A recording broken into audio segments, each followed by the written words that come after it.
हम लोग अभी कुंभ मेला क्षेत्र में हैं। हमारे साथ में रजनीश राज जी हैं। तो अभी सर से हमारी मुलाकात हुई तो हम लोगों ने कुछ डिस्कस किया कुंभ के बारे में। कुछ हमारे प्रश्न हैं जिसका जवाब सर से हम चाहेंगे। जैसे अभी हम लोग सर पिछले एक महीने से लगभग कुंभ में सर विचरण कर रहे हैं, घूम रहे हैं, देख रहे हैं। तो सर एक हमारा प्रश्न है सर, कुंभ का सर ऐतिहासिक महत्व क्या है? ये ऐतिहासिक महत्व और ऐतिहासिक ट्रेडिशन दोनों तो अलग अलग चीजें हैं। पहली बात तो ये है कि ऐतिहासिक ट्रेडिशन के तौर पे यदि देखेंगे तो कुंभ शब्द आपको वैदिक साहित्य में भी मिलेगा जी और पुराणों में तो इसका बारंबार उल्लेख हुआ है। जी लेकिन कुंभ मेला के रूप में इसकी चर्चा हमें आज जो उपलब्ध है पौराणिक और वैदिक साहित्य उसमें नहीं मिलता। जी तो हमें लगता है कि अनुश्रुतियों में मौजूद है और संभव है कि जो हमारे पास आज का पौराणिक साहित्य है वो भी पूरा का पूरा पौराणिक साहित्य नहीं। तो कुछ साहित्यिक उल्लेख रहा होगा जो अब के हमारे पौराणिक साहित्य में नहीं मिलता, किंतु भारतीय जीवन पद्धति का एक अहम हिस्सा रहा। फिर आप यदि ऐतिहासिक डॉक्यूमेंट्स में देखेंगे तो आपको उन धार्मिक ग्रंथों से अलग जो हर्षवर्धन का काल है वहाँ आपको प्रयाग में मेला आयोजित होने की जानकारी मिली। जी जी आप देखेंगे कि इसके अलावे भारत में ऐसे प्रकार के मेला के आयोजन की चर्चा विदेशी यात्री में। आप जब मेडिवल एज में जाएंगे तो वहां भी आपको कुंभ मेला के आयोजन की जानकारी अच्छी खासी मिल जाएगी। और वही परंपरा हमारे देश में ब्रिटिश काल में भी चलती रही। यहाँ तक कि ब्रिटिश पीरियड में आप देखेंगे कि कुंभ के मेला के आयोजन के लिए सरकार ने भी इंतजाम किया और कई सारे अधिकारियों को मदन मोहन मालवीय साहब बुला के लाए, क्योंकि उनके दिमाग में एक बात चल रही थी कि वो भारतीय संस्कृति को दुनिया के सामने में सही परिप्रेक्ष्य में रखना चाहिए। उसके बाद फिर देखते हैं कि जब देश आजाद होता है तो आजादी के बाद में इससे लगातार कुंभ की परंपरा चली रही है। यानी कि ये हजारों साल पुरानी परंपरा है। और जो हजारों साल पुरानी परंपरा होती है उसके महत्व की बात आप देखेंगे तो सबसे बड़ी बात ये होती है कि हजारों साल तक कोई परंपरा चलती कैसे, जब उसके अंदर कुछ उपयोगिता होती है। उसी उपयोगिता के प्रति लोगों में जब आस्था होती है, इसी दोनों को मिला देने से महत्ता है। अब उपयोगिता की खोज यदि करके देखिए तो आपको सबसे पहली एक जो रिमार्केबल बात नजर आने को है वो ये कि दुनिया में जितनी भी धार्मिक पद्धतियां हैं उनमें इंडिया के अंदर जो धार्मिक जीवन पद्धति विकसित हुई, वो चाहे आप इंडस की परंपरा को देखें और चाहे आप वैदिक परंपरा को देखें, प्रकृति पूजा उसके केंद्र। और प्रकृति की पूजा जब करेंगे तो आप जल की पूजा तो करेंगे। पवित्र स्नान दुनिया के अनेक देशों में मौजूद है। वहाँ आप देखोगे कि अब जमजम भी है, आप देखोगे चाइना में भी है, वेस्ट में भी है। लेकिन वो पवित्र स्नान एक छोटे से कुंड तक सीमित है। नदियों में जाके पवित्र स्नान करना और एक के बाद एक नदियों की पूजा करना, चाहे वह सरस्वती की पूजा नदीतमा के रूप में करना या चाहे वह अन्य जो वैदिक नदियां हैं जिनकी देवी की पूजा की गई, आप देखेंगे नदी सूक्त में 21 नदियों की पूजा की जाती है। उसके बाद में आप देखेंगे कि कैसे आगे चल के गंगा हमारे यहाँ पूजनीय होती हैं, कैसे हमारे यहाँ यमुना पूजनीय होती है। गंगा यमुना सरस्वती के बीच से किस प्रकार से त्रिवेणी का विकास होता है। फिर आप देखेंगे कि दक्षिण में जाएंगे आपको वही नर्मदा पूजनीय है, शिप्रा पूजनीय है, गोदावरी पूजनीय है। हमारे यहाँ पूजा भी जब होती है तो विभिन्न नदियों का पवित्र जल लाया जाता है। ये विभिन्न नदियों के पवित्र जल से पूजन का मतलब ही होता है कि आपको नदियों के जल के माध्यम से शुद्धता मिलती है, तो इसका मतलब है नदियों को शुद्ध रखना। दूसरी बात यह है कि प्रकृति पूजन शब्द को यदि ठीक से समझे, इसका मतलब यह है कि आपका जीवन प्रकृति पर निर्भर है। और प्रकृति पर यदि आपका जीवन निर्भर है तो अपने जीवन के रक्षण और जीवन की जो सात्विकता है, जो आप कंटिन्यूटी चाहते हैं, निरंतरता चाहते हैं, तो प्रकृति के संरक्षण पे ही ना संभव है। तो प्रकृति संरक्षण करने के लिए आप क्या कर सकते हैं? आप एक तरफ तो धर्मेतर एजुकेशन दे सकते हैं कि प्रकृति आपके जीवन के लिए जरूरी है, तो प्रकृति का संरक्षण करो। लेकिन आम आदमी इस फिलॉसफी को अपनी जीवन पद्धति का हिस्सा नहीं बनाते। आम आदमी ऐसे फिलॉसफी को धर्म के रास्ते में, तो एक गहरा फिलॉसफी है और उसी फिलॉसफी को आम आदमी के जीवन का हिस्सा बनाया, और इस वजह से दोनों के संयोग ने इसको इतनी लंबी आयु दी। और इतनी लंबी आयु भी आप नहीं कह सकते हैं, लंबी आयु के अलावे अभी तो जारी है ना जी। और ये जारी ही रहना है। एक तो ये बात हो गई। उसके बाद आप देखेंगे कि कुंभ एक ऐसा जगह है जिस कुंभ को जब हम धार्मिक महत्व से जोड़ने लगते हैं, तो उसके साथ में हमने पौराणिक कथा जोड़ा। पौराणिक कथा के रूप में हम देख रहे हैं कि अमृत मंथन होता है। जब समुद्र मंथन के रास्ते अमृत निकलता है, तो अमृत की धारा सिर्फ देवताओं को नहीं मिली, देवताओं को तो मिली, असुरों को, असुर ने तो चोरी की। जी जी। लेकिन अहम बात यह है कि ये देवता हिंदुस्तान के मानस के अंदर बेसिकली लोगों के लिए बतौर आदर्श रखे गए, बतौर सहायक रखे गए, इस तरीके से कि उनके रास्ते पर चलो तो वो तुम्हारी सहायता। नैतिकता भी बनी रही। नेचुरल संपूर्ण जीवन पद्धति को दैवीय दर्शन के मुताबिक जीने की शिक्षा के लिए ही तो देवता है। और उनका एक ठीक अपोजिट, डायगोनली अपोजिट दानव रखा गया है कि जो सक्षम है, जो बली है, धनी है, लेकिन उसके जैसा नहीं। यानी कि धन और बल की चरम अवस्था के बाद भी उसकी दुर्गति होती है और सदगति उसके दूसरे मार्ग से दिखती है, इसीलिए तो देवता है। अब इसके बाद आप देखोगे तो एक बड़ी रिमार्केबल बात नजर आती है कि जो अमृत निकला है, वो अमृत सिर्फ और सिर्फ देवता के लिए सुरक्षित नहीं रखा गया, वो नदियों में मिलाया गया है ताकि लोगों को मिले। क्योंकि विष्णु जी की योजना में कुछ भी अनायास नहीं हो सकता, क्योंकि वो तो हमारे विधाता है ना। तो विधाता ने किया है, ये आस्तिक मान्यता। आप यदि इसको दार्शनिक तरीके से इंटरप्रेट करते हैं और नहीं मानते हैं कि कोई विष्णु ने ऐसा किया है, तो भी आप सोचेंगे कि जो कहानीकार है उसने विष्णु को विधाता बनाया है, तो उनके माध्यम से कुछ भी अनायास नहीं हो। यदि गंगा में अमृत के बूंद गिरे हैं, तो इसका मतलब है कि हमारी कहानी के कथाकार के दिमाग में कितनी गहरी योजना कि वह अमृत आम लोगों को उपलब्ध। अब सवाल ये उठता है कि आम लोगों को अमृत मिलेगा, तो क्या सिर्फ आम लोगों के अमृत के लिए ही यहाँ उनको न्योता दिया जाता है, उनको यहाँ बुलाया जाता है? तो नहीं, उनको अमृत तत्व के साथ साथ यह जिम्मेदारी मिलती है कि तुम्हारी जीवन दायिनी है, सेवा। इसके बाद फिर कुंभ के सामाजिक और धार्मिक और कई अन्य पहलू हैं, आप उसके बारे में जानना चाहें तो।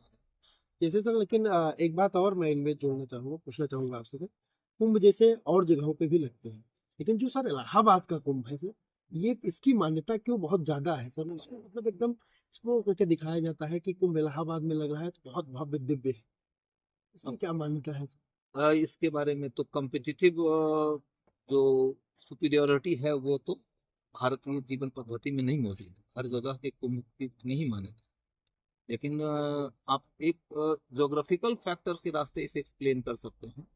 और वो फैक्टर ये है कि इलाहाबाद में गंगा जी का जो पाठ है, वह कई किलोमीटर तक लोगों के लिए स्पेस उपलब्ध है। ये आपको हरिद्वार में नहीं मिलना है, ये आपको उज्जैन में नहीं मिलना है, ये आपको यहाँ इलाहाबाद में है। दूसरी बात यह देखेंगे आपकी यहाँ गंगा, यमुना और सरस्वती का संगम है। तो ये एक विशेष जगह बनी, तीसरी बात भी आप देखेंगे तो आपको एक बात समझ में आने को है कि ये वो जगह है जहां पर कि वैदिक संस्कृति में शैव और वैष्णव परंपराएं अपने परवान पे चली। ये वो जगह है जहां से सबसे निकटता के साथ में राम और कृष्ण का जीवन जुड़ा। तो इस जगह पर बेसिकली इस पद्धति को जन्म मिला और इसके रास्ते वह अन्य देशों में फैला, अन्य क्षेत्रों में फैला। एक तो ये पक्ष है। बाकी किसी अपनी अपनी मान्यता। हाँ किसी को सुपीरियर नहीं माना जाता। बात करते हैं एक वैचारिक लोकतंत्र, तो वो तो सर देखने को खूब मिल रहा है, लेकिन अगर हम बात करें आध्यात्मिक लोकतंत्र, तो जैसे अभी कुछ समस्याएं उत्पन्न हुई थी सर कुंभ में, तो उसको लेकर के तमाम धड़ा इधर उधर बटा। तो ये तो वैचारिक लोकतंत्र की बात है, हम क्या कहें क्या सुने वो अलग बात है, लेकिन सर आप कुंभ में आध्यात्मिक लोकतंत्र को कैसे देखते हैं? देखिए, घटनाओं को देखने के लिए लोगों की अपनी अपनी दृष्टि होती है, कुछ दृष्टि होती है, कुछ दृष्टिकोण होता है। हम उन सब से अलग हटके कुंभ के उस आध्यात्मिक लोकतंत्र के पक्ष को यदि देखें, आपको सबसे जो विशिष्ट बात इसमें नजर आने को है वो एक यह कि इस कुंभ में आप देख लो कि वैदिक परंपरा मौजूद है, पौराणिक परंपरा मौजूद है और तांत्रिक परंपरा। इस कुंभ में आप देखो तो शैव मौजूद है, वैष्णव मौजूद है, शाक्त मौजूद है। इस परंपरा के अंदर आप देखो तो उपनिषद की परंपरा शंकराचार्य से निकलते हुए अखाड़ों तक जाती है और अखाड़े संस्कृति के रक्षण के काम और संस्कृति के प्रसारण में दोनों करते नजर। एक ऐसा जगह है जहां पर कि अनेक महामंडलेश्वर लोग आते हैं, तमाम विशारद लोग आते हैं और वो अपनी अपनी ओर से लोगों को धर्म बता रहे हैं।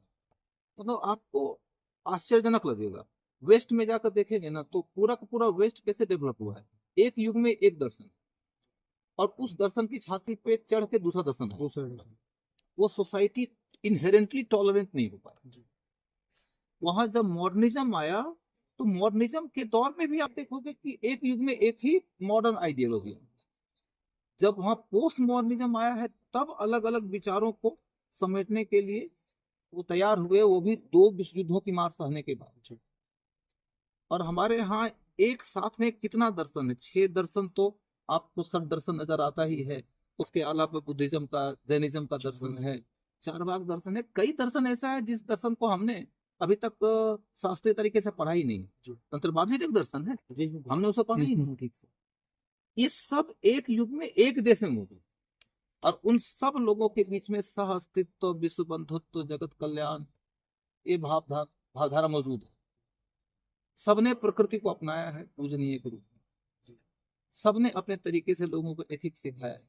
इसलिए धर्म हमारे यहाँ धर्म है, वहाँ रिलीजन। जी, हमने किसी एक प्रॉफिट के बताए रास्ते पर चलते हुए एक पुस्तक में कही गई बात को लकीर नहीं। और इसीलिए इतनी विविधता है। विविधता का मतलब क्या होता है?